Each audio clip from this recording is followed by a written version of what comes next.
Se você tem uma Bíblia, abra sua Bíblia no livro de Romanos, na carta de Paulo aos Romanos, no capítulo 12, do versículo 12. É um texto que é conhecido, que eu já preguei muitas vezes, que eu gosto muito de falar sobre isso aqui. Romanos 12, 12.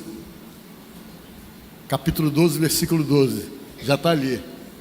Olha só, está vendo como fica fácil, né? Então digam comigo: alegrai-vos na esperança, sede paciente na tribulação e perseverai na oração. No que está decorado na minha cabeça é revista e corrigida: regozijai-vos na esperança, sede pacientes na tribulação e na oração perseverantes. Amém? Podemos assentar.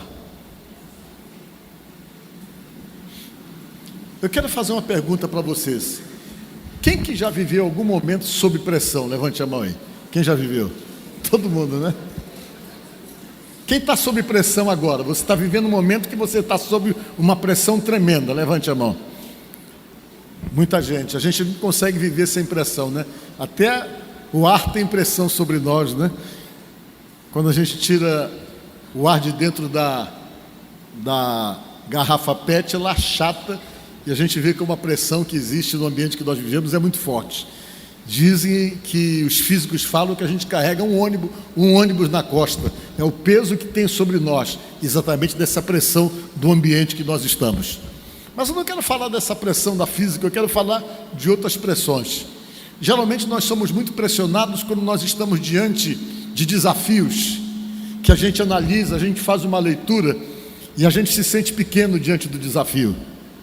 É quando você enfrenta uma situação, e toda vez que nós enfrentamos uma situação, é muito humano, é muito prático nós medirmos a nossa capacidade, a nossa força com relação à força do problema que está presente ali, da situação que se apresenta.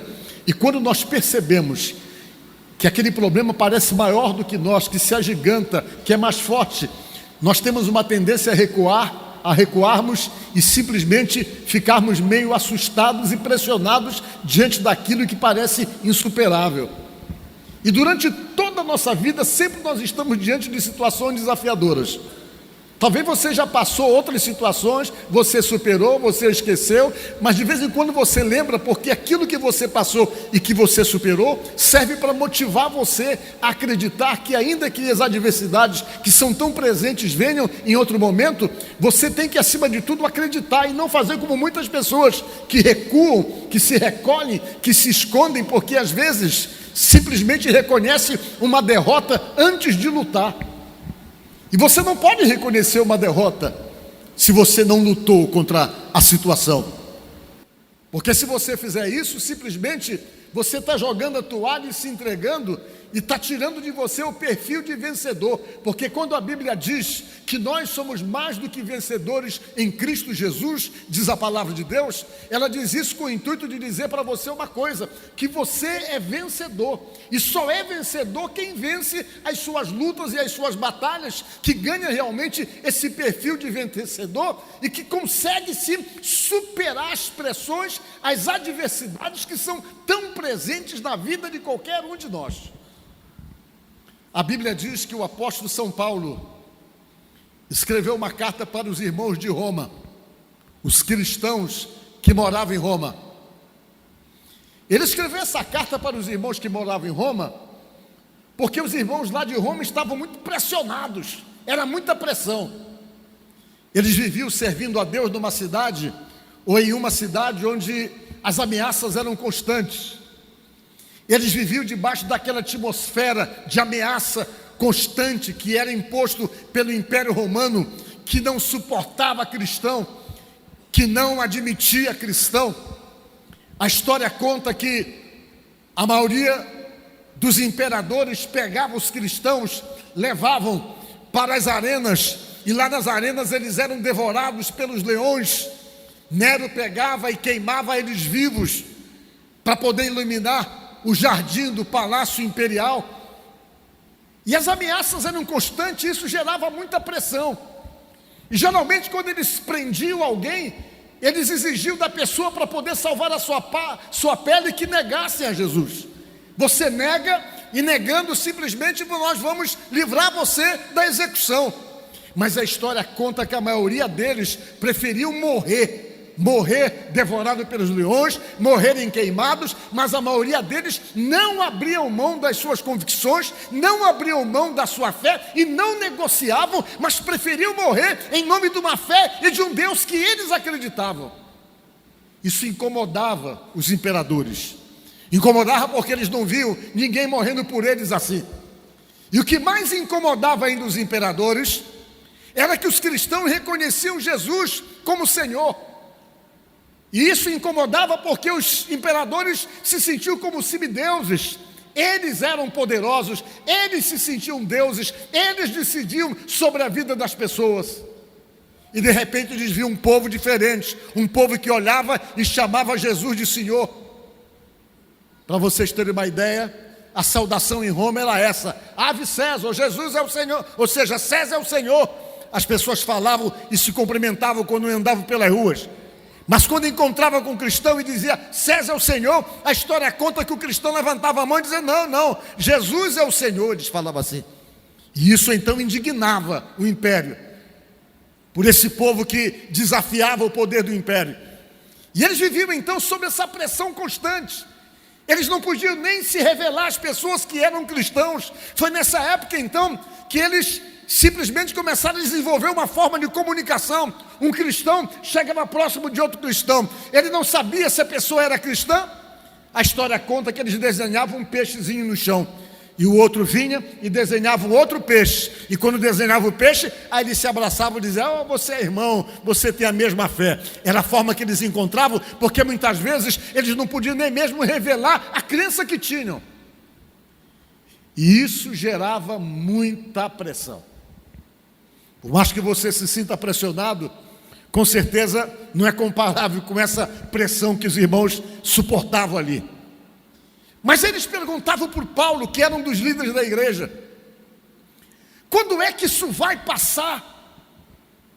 Quando é que essa situação vai se resolver? E havia muita inquietação. As pessoas se sentiam pressionadas, eles não podiam mais fazer reunião, porque os soldados chegavam e prendiam todo mundo, já levavam para matar, e era aquela situação daquela expectativa de morte constante, e isso gerava uma pressão tremenda, e eles perguntavam para o Paulo a solução e a definição dessa situação de pressão que eles viviam. E Paulo então escreveu uma carta, a carta aos Romanos, e nessa carta ele escreveu muitas coisas. Mas tem uma coisa que ele escreveu, que foi o que eu li para vocês. Ele falou para os irmãos: regozijai-vos na esperança, se alegrem pelo fato de estar esperando. Ele falou. Quando ele disse isso, ficou uma lição para nós, que talvez seja uma das lições mais difíceis de colocar em prática, que é esperar com alegria. Ninguém gosta de esperar. No mundo que nós vivemos hoje, todo mundo tenta fazer com que o imediatismo das coisas se estabeleçam até mesmo na vida espiritual. Nós temos dificuldade com a espera. O mundo de hoje, então, é um mundo que, se não tiver pronta a entrega, você perde negócio. É o mundo do fast food, é o mundo do self-service, é o mundo do drive-thru. Tudo tem que ser muito rápido, muito ligeiro. Nós não temos tempo para esperar. Nós temos pressa e queremos que as coisas venham se resolver logo e venham se definir, porque senão nós ficamos inquietos, nós reclamamos, nós murmuramos quando temos que lidar com a espera. Só que com Deus é diferente. Nós não podemos transferir essa nossa pressa desse mundo que nós vivemos aqui para Deus, para o nosso relacionamento com Deus. E nós tentamos fazer isso. Nós achamos então que podemos fazer pressão em Deus. Tem gente que ensina bordões: olha, tu está com problema, faz pressão em Deus, determina as coisas como se Deus ficasse pressionado por nós, e as pessoas começam a falar para Deus: eu determino isso, eu determino aquilo, como se Deus ficasse espantado e se sentisse pressionado e fosse logo nos atender, e isso não funciona com Deus, porque a espera é exatamente uma das coisas que Deus usa para trabalhar na vida da gente. É na espera que Ele desenvolve a sua paciência. É na espera que Ele faz você esperar, que Ele vai simplesmente desenvolvendo em você a calma, tira as tuas inquietações, tira de você esse comportamento inquieto, arrilhado, que tenta resolver as coisas a ferro e fogo a qualquer momento. E Deus então gosta de trabalhar na espera. Mas às vezes nós não gostamos de lidar com isso não. Com essa questão de ter que esperar, até de Deus nós temos dificuldades de esperar alguma coisa. Nós queremos que Deus atenda logo. E tem pessoas às vezes que não entendem esse tempo de Deus que é necessário na nossa vida. E eles começam então a tentar encontrar uma explicação por que ele orou e ainda não recebeu a resposta. Por que ele pediu alguma coisa para Deus e a resposta não chegou. E geralmente as avaliações são assim: eu vou mudar de igreja. Vou mudar de igreja porque eu acho que a igreja não tem poder. Eu vou mudar de igreja porque eu acho que a oração do pastor está muito fraca. Eu vou lá para aquela igreja porque o pastor falou que a oração lá é forte, que a oração dele é forte. E nós então começamos a achar que nós podemos mudar de lugar e que de repente a nossa resposta não chegou, que o culpado é a oração fraca do pastor, que o culpado é a instituição religiosa. E às vezes nós ficamos rotulando e achando, não, é ali que está o poder, é ali que eu vou atrás, porque lá vai se resolver logo. E nós ficamos tentando simplesmente encontrar uma resposta para essa questão da espera e nós ficamos completamente enganados. Deus atende quando Ele quer e na hora que Ele quer, sabe por quê? Porque Ele é Deus, você é servo, e como servo você tem que ficar quieto e simplesmente esperar a hora dEle agir, porque Deus age no tempo dEle. Qual é o problema que existe do tempo de Deus para o nosso tempo? É que o nosso tempo é o tempo Cronos. O que é o tempo Cronos? É aquele tempo em que todo mundo sabe disso, que a Terra dá uma volta em torno do Sol. Quando ela completa essa volta, é um ano, não é isso que acontece? Ela vai dar a volta de novo, quando completa a volta é um ano. Nós vivemos dirigidos e movidos por esse tempo, chamado Cronos. Só que o tempo de Deus não é Cronos. O tempo de Deus é Kairos. É diferente do nosso. E para você ficar mais confuso com respeito a esse tempo de Deus, Jesus falou que 1000 anos para Deus é como um dia é como 1000 anos. Aí você fica mais confuso, como é isso? Um dia ser 1000 anos e 1000 anos ser como um dia. O tempo de Deus é diferente do nosso. Ele não se move por esse tempo em que a Terra dá uma volta em torno do Sol. Hoje a ciência sabe que determinadas viagens que você fizer espacial, você está pensando que você está viajando um ano, viajando no espaço. Quando você voltar, você descobre que você viajou 100 anos, é um tempo diferente. E Deus se move exatamente num tempo diferente do nosso, o tempo em que Ele acha que tem que fazer as coisas. E Paulo, sabendo que essa questão do tempo nos inquieta, que essa questão do tempo nos deixa nervoso, que essa questão do tempo de esperar nos deixa mal-humorado, Paulo, sabendo que nós ficamos inquietos e chateados pelo fato de estar esperando, e que os irmãos lá em Roma estavam inquietos e chateados porque estavam esperando uma definição de Deus com respeito à questão política lá do lugar, ele escreveu a carta e disse: pessoal, fique alegre pelo fato de estar esperando, ou de ter esperança, porque não tem coisa melhor do que esperar em Deus. Você sabe que é uma questão de tempo. Ele sabe a hora certa, Ele sabe o momento certo, e na hora certa Ele não vem atrasado e nem vem adiantado. Ele vem na hora certa para a tua vida, para confirmar aquilo que Ele precisa confirmar. E Paulo falou para você esperar alegre, porque se você não esperar alegre, você pode atrapalhar o processo. Por que você atrapalha o processo? Porque você vai reclamar, você vai murmurar, você vai fazer conjecturas erradas das coisas e pode se atrapalhar com Deus, e você não vai entender que a espera que Deus está permitindo com você é para trabalhar em você, para ajudar você, para ajustar você, para equilibrar você. é deixando você esperando que Ele vai trabalhando, é na espera que você ora mais, é na espera que você busca mais, e você fica naquela expectativa e se aproxima mais de Deus, e você percebe que às vezes aquilo que você está pedindo ainda não chegou, mas outras coisas você está recebendo. Por quê? Porque Deus precisa sustentar você nessa espera, porque nessa espera que Ele vai trabalhar na tua vida. E Ele disse então, para nós esperarmos com alegria.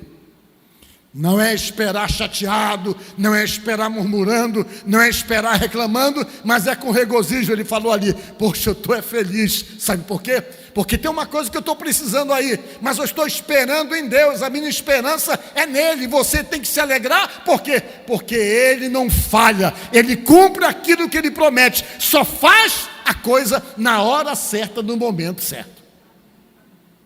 E Paulo mandou dizer isso para os irmãos: se alegrem pelo fato de estar esperando em Deus. Então você que está aqui nesta noite, quem sabe esperando alguma coisa, e já está um tempo que você espera, e às vezes você se chateia, vou parar de orar, vou parar de ir na igreja que eu estou pedindo há tanto tempo. Hoje você está sabendo que a palavra de Deus diz o seguinte: para você continuar esperando, e esperando com alegria, porque as coisas acontecem no tempo kairós, no tempo de Deus, não é no teu tempo, mas na hora certa, Deus vai confirmar o que Ele tem para você. A Bíblia diz isso. Depois que Paulo falou, espere com alegria, eu tenho esperança com alegria, com regozijo, ele disse a segunda coisa: sede o quê? Pacientes no quê? Na tribulação. Quem é que tem paciência na tribulação, gente? Ele pediu duas coisas para nós, que é uma das coisas mais difíceis que nós temos para lidar: é lidar com espera e lidar com tribulação. Você já pensou, você está pressionado por uma situação e tem que ter paciência para esperar aquilo se resolver, esperar aquilo se definir? Mas a Bíblia diz que você tem que ter paciência. De repente a luta está grande para você, você está debaixo de pressão, e as coisas estão dando tudo errado, e é pressão de todo lado, e tribulação em cima de você, você se sentindo pressionado, e você está sem paciência, inquieto, querendo largar tudo, desaparecer e sumir. A Bíblia diz para você ter paciência por quê? Porque se você está com a vida na mão de Deus, tenha paciência, porque Deus vai resolver. Sempre que eu prego essa mensagem, eu gosto de contar um testemunho, uma história que eu vivi, por isso que eu gosto de contar essa história. Eu era pastor em Manaus, Amazonas, isso lá pela década de 80. Eu era pastor de uma igreja, e tinha uma irmã na igreja que ela era muito dedicada mesmo, envolvida com Deus. A irmã Maria não vou falar o nome dela aqui, que eu não sei se tem autorização para falar, mas já falei o primeiro nome. E o que aconteceu? Aconteceu que ela tinha um marido que era terrível. Ele batia nela, espancava ela. Mas a única razão pelo qual ele espancava ela era porque ela gostava de ir na igreja. E o marido acabava machucando ela. Às vezes ela chegava na igreja cheia de hematomas, às vezes puxando uma perna, porque ele batia sem dó. Naquela época não tinha a lei Maria da Penha. Hoje o camarada pensa duas vezes em fazer isso aí, né? Quando ele vai, ele segura a mão, porque ele sabe que vai dar errado para ele, porque existe uma lei que protege as mulheres. Naquela época não tinha. Isso foi mais ou menos em 1981. E essa mulher apanhava, e o problema todo é que ele não suportava a igreja. Ele tinha ódio de pastor, e de mim então. Ele tinha a maior raiva, tinha um ódio de mim, tinha muita raiva. E ela vivia na igreja orando por ele, para que Deus mudasse a vida dele, para que Deus o libertasse daquela agressividade, daquela violência e de uma boçalidade que era assim sem tamanho. Quando foi um dia, eu estava na igreja pregando e acabou o culto. Quando acabou o culto, um carro freou na porta da igreja, mas freou tão bruscamente que todo mundo se espantou quando ele freou. Aí algumas pessoas foram lá olhar para ver se tinha batido em alguém. Aí de repente entrou um camarada na igreja, de bermuda, de chinelo, com uma camisa aberta aqui, um cordão de ouro da grossura do meu dedo, assim, ele veio entrando, e ela estava conversando com algumas irmãs assim, quando o culto tinha terminado. Ele entrou boçalmente, pegou ela pelo cabelo e saiu puxando, por dentro da igreja, saiu puxando ela para dentro da igreja, socou ela no carro, bateu a porta, pegou o carro e saiu queimando o pneu. Quando eu vi aquilo me chocou tanto, eu quis esboçar uma reação, mas eu era magrinho, o camarada era desse tamanho, eu fiquei meio assustado assim, eu não me arrisquei muito, mas eu fiquei muito indignado com aquilo. E os diáconos também ficaram olhando, foi uma coisa tão rápida assim, que ninguém conseguiu processar no cérebro direito o que deveria fazer dentro de uma situação daquela, e o pessoal ficou olhando espantado, e foram assim questão de segundos, ele entrou, pegou, saiu puxando, arrastou e botou no carro.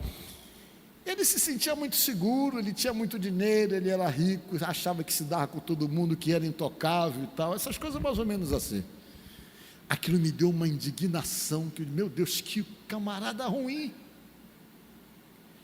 que sujeito mau fazer uma coisa dessa, eu pensei comigo, e fui para casa, contei para minha mulher, meu Deus, que coisa horrível. Eu digo, pois foi. No outro dia tinha culto de novo. Quando eu chego na igreja, quem está lá, de joelho dobrado no altar, assim, a irmã Maria do Socorro, está lá orando. Eu cheguei, quando eu entrei, ela olhou para mim, toda machucadinha. Pastor Paulo, ela falou, diga, irmã, o senhor acredita que Deus vai libertar o meu marido? Eu disse, vai, mas eu estava mentindo, não estava acreditando não. Eu falei para ela assim, para poder incentivar, digo, não vai, mas no meu coração, no meu íntimo, eu queria só animar ela, digo, não, aquele camarada não tem jeito, aquilo ali o capeta já tomou conta dele, que sujeito mau, que sujeito perverso, mas no meu íntimo, ela, só acredita? Eu acredito, mas no fundo não estava acreditando nada. Ela olhou para mim com uma fé enorme, pois olha, eu quero lhe dizer, que Deus vai libertar o meu marido. Eu digo, vai, mas no fundo eu estava assim meio incrédulo nessa possibilidade. Passou-se os dias, depois dessa peia que ela pegou, porque ela vinha na igreja, e porque, segundo o que ele falava, que ela vinha na igreja só para dar dinheiro para pastor, era isso que ele falava, fazendo os pastores ficar tudo rico, assim que ele falava. Ele deixava todo mundo lá embaixo. Aí passaram-se os dias, quando um domingo, eu estou em casa, eu tinha vindo num programa de rádio que eu estava em casa, me sentar para almoçar. Quando eu estou me sentando para almoçar, bateram na porta da minha casa, pá. Eu digo, mas quem é que está batendo uma hora dessa? Aí que eu abri a porta, que eu olho, a irmã Maria do Socorro, na porta de casa. Oi, pastor Paulo. Digo, oi, irmã, a senhora está querendo alguma coisa? Quero, se quer. Eu quero que o senhor vá lá em casa. Eu digo, o senhor não me ama, só quer que eu vá na sua casa? Eu estou vindo buscar aqui para o senhor ir lá em casa. Eu digo, mas o que eu vou fazer na sua casa, senhora? Como é que eu vou na sua casa? Seu marido tem a maior raiva de mim, não suporta pastor, não suporta igreja, e a senhora me manda para ir com a senhora, para ir na sua casa? Ela disse, pastor Paulo, foi ele que mandou chamar o senhor. Quando ela disse isso, eu digo, esse cara está pronto alguma coisa, mandou me chamar, mandou lhe chamar, e o senhor vai? Eu digo, vou, vai porque hoje é o dia da minha bênção. Ela falou assim, me falou com uma fé, com uma convicção, que não deu para não ir. Eu entrei no carro com ela, e ela foi me contando a história do meu caminho. Olha, isso era um domingo, sexta-feira ele chegou em casa, e disse para mim assim, Maria, tu prepara aí um peixe assado, eu quero comer um tambaqui, assado, na brasa, tu prepara esse tambaqui para mim. Ela disse que acordou cedo e orientou todo mundo para poder preparar o tambaqui para ele. Ele comeu o tambaqui. Quando ele acabou de comer o tambaqui, Deu uma dor nele que foi a coisa mais maluca do mundo. Ele começou a gritar, começou a gritar, começou a gritar, começou a gritar. Ela disse que chamaram a ambulância pegou ele e levou para o hospital. Quando chegou lá, os médicos fizeram um monte de exame, porque pensaram que era pedra não sei aonde, pedra no rins, pedra de vesícula, e foram fazendo exame com ele para tentar descobrir o motivo da dor. E o certo é que depois de examinar ele todinho, chegaram à conclusão que tudo aquilo que eles imaginavam que poderia estar causando aquela dor não era. Deram uma dose de Buscopan daquelas pesadas para ele, ele ficou lá no hospital, tomou essa dose de Buscopan na sexta-feira, a dor passou. Sábado ele estava legal, sem problema nenhum. Quando foi sábado à tardinha, os médicos que eram amigos dele disseram: olha, tu volta para casa e segunda-feira você volta para a gente poder fazer mais uma bateria de exame para tentar descobrir o motivo dessa tua dor aí. Disse ele que a dor era insuportável, que ele rolava no chão de dor, uma dor que parecia que era dor de cálculo renal, mas não era. E ele voltou para casa no sábado à noite, normal. Quando chegou no domingo, ele disse: agora eu quero comer aquele tambaqui de novo. Parece que o negócio estava no tambaqui, o tambaqui que era abençoado. Ela preparou o tambaqui assado, que ele comeu o tambaqui no domingo, depois do almoço. A dor veio mais forte, segundo ele, do que o dia em que ele havia comido na sexta-feira. E a dor veio, e começou a doer, ele foi para o quarto dele, começou a gritar, começou a rolar no chão de dor. Ela disse: eu vou já mandar chamar a ambulância para te levar de novo para o médico. Ele pegou, parou e esperou: não vai não chama a ambulância, que lá no hospital eu já fui. E ele era um camarada muito grosso assim. Sabe o que tu vai fazer? Tu vai chamar esse teu pastorzinho, disse para ela assim, porque tu vive dizendo que esse teu pastorzinho faz uma reza, que a gente fica curado. Ele ainda chamou de reza aquilo que a gente faz, que se chama oração. Ele falou: faz uma reza, então vai buscar ele lá na casa dele, para fazer uma reza em mim, que eu quero ver se essa reza funciona mesmo. E ela pegou, foi lá e disse para mim: por isso que eu vim buscar aqui, para o senhor fazer uma oração nele, porque hoje é o dia da minha bênção. Eu digo: meu Deus, eu pensei, se esse negócio não funcionar, eu estou mal, não, desse camarada. E ela me colocou esse peso de ter que ir lá orar, segundo ela, pela fé, que dependendo do que ia acontecer, a bênção ia se confirmar naquele dia. Eu fui pensando: olha, irmã Maria, esse negócio vai dar errado. Eu falei para ela, a minha fé que era pequena, a dela era monstruosa. Eu estava emprestado na fé dela, porque a minha estava desse tamanho assim. E fui para ela no caminho: não, é hoje, pastor Paulo, é hoje. Digo: meu Deus, olha isso aí. Quando eu cheguei no portão da casa dela, dava para ouvir o grito dele. Pense num caboclo frouxo para dor, pior do que eu, aquele ali. Tudo bem que o homem não foi feito para sentir dor, quem foi feito para sentir dor foi mulher. Porque o dia que eu vi a minha mulher tendo uma criança, eu digo: meu Deus, se eu fosse mulher eu ia adotar a vida toda, mas eu não queria ser. É uma loucura aquilo ali, só coisa para mulher mesmo, porque só de ver eu já desmaiei. Vocês imaginam só? E tem mulher que tem 10 filhos, então não dói para mulher, dói, se fosse meu, acho que eu me acabava.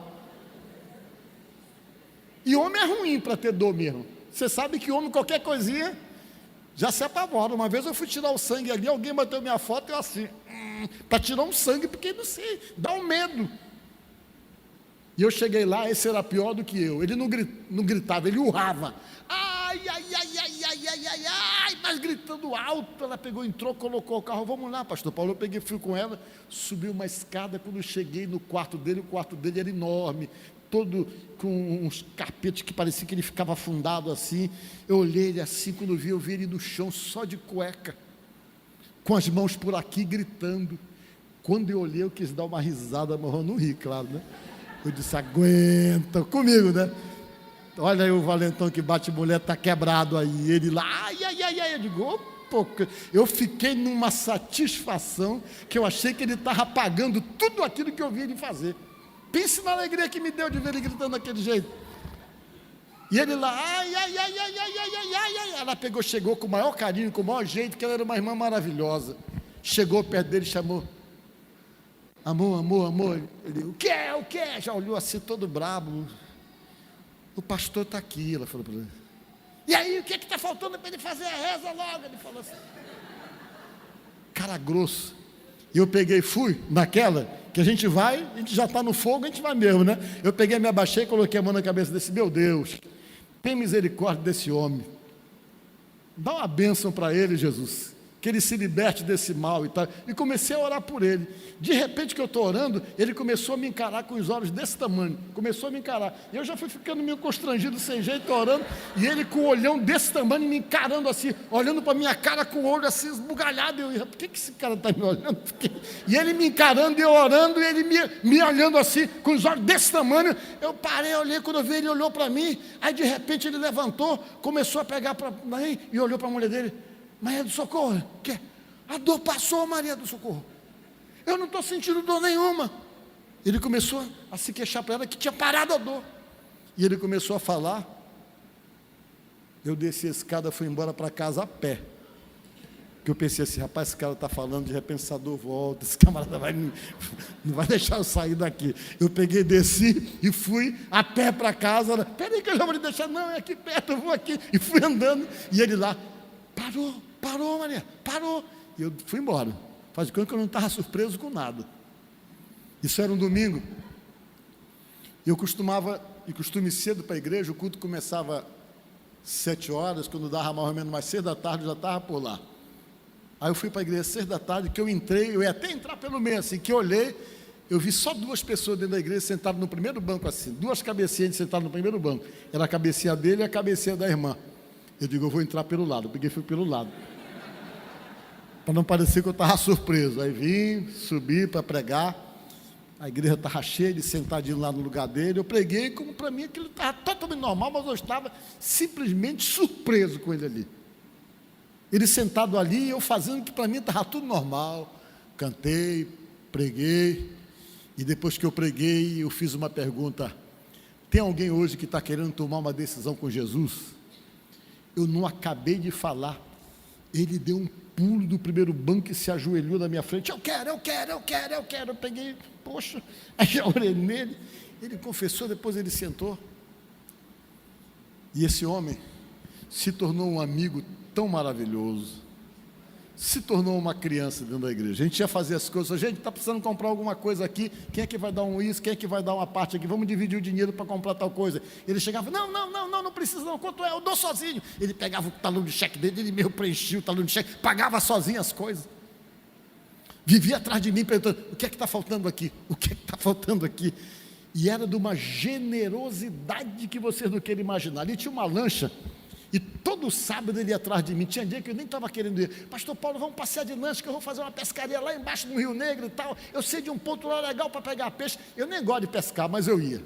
Eu ia porque eu me lembrava como ele era. Eu digo, eu vou acompanhar esse camarada, porque esse camarada era muito complicado. Então, eu não gostava de dizer não para ele. Aí eu dizia para Nazaré, minha esposa, eu não estou afim de ir. Ela disse, eu sei, estou cansado. Então não vai. Eu digo, não, mas eu vou porque...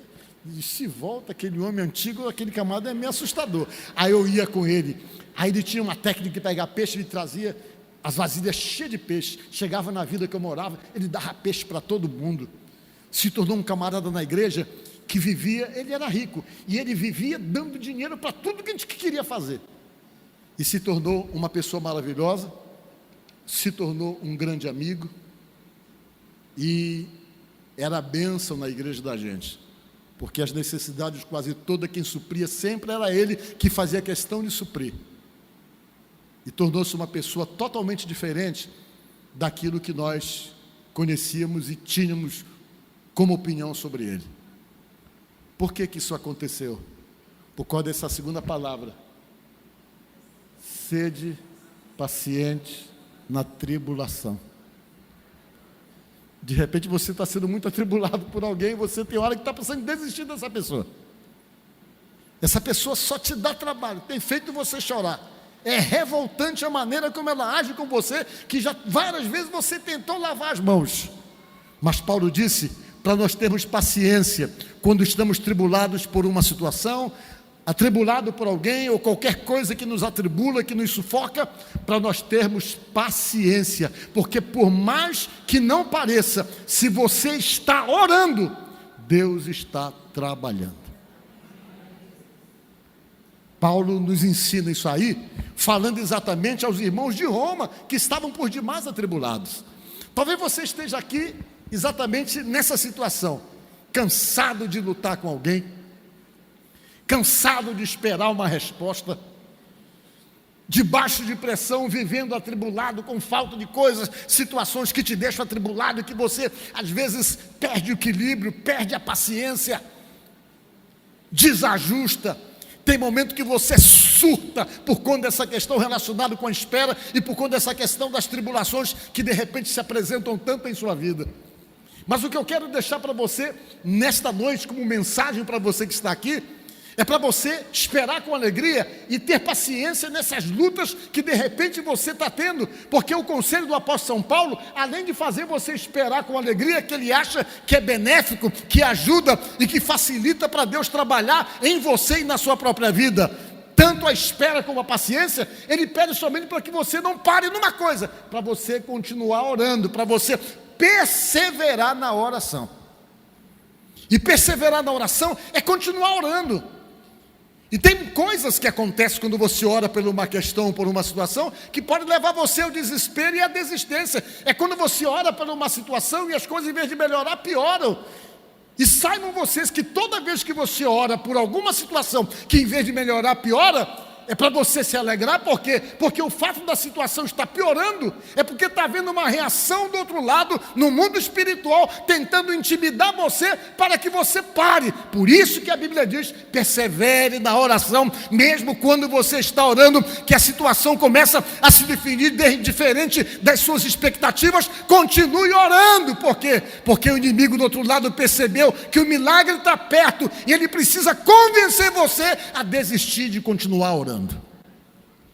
Então você que está aqui nesta noite, talvez com lutas, batalhas e situações que precisam se definir, tem hora que você para e pensa, não sei o que vou fazer, não sei, eu acho que eu vou desistir. E Jesus, a palavra de Deus diz, persevera, não desanima, mas insiste, porque Deus existe, e se Ele existe, Ele vai honrar a tua fé, e se Ele honrar a tua fé, Ele vai te dar a resposta daquilo que você está buscando. Então, nesta noite, que fique essa palavra no seu coração, que você espere com alegria, tenha esperança, e que essa esperança esteja pautada na alegria de poder esperar em Deus, e que você tenha paciência. Se a luta está grande para você, se a batalha não está fácil, tenha paciência, porque Deus está no controle de todas as coisas e, consequentemente, está no controle da sua vida, se você está buscando essa ajuda e esse socorro dele. Amém? Que Deus te abençoe e que Deus te ajude nesta noite no nome de Jesus. Amém? Graças a Deus.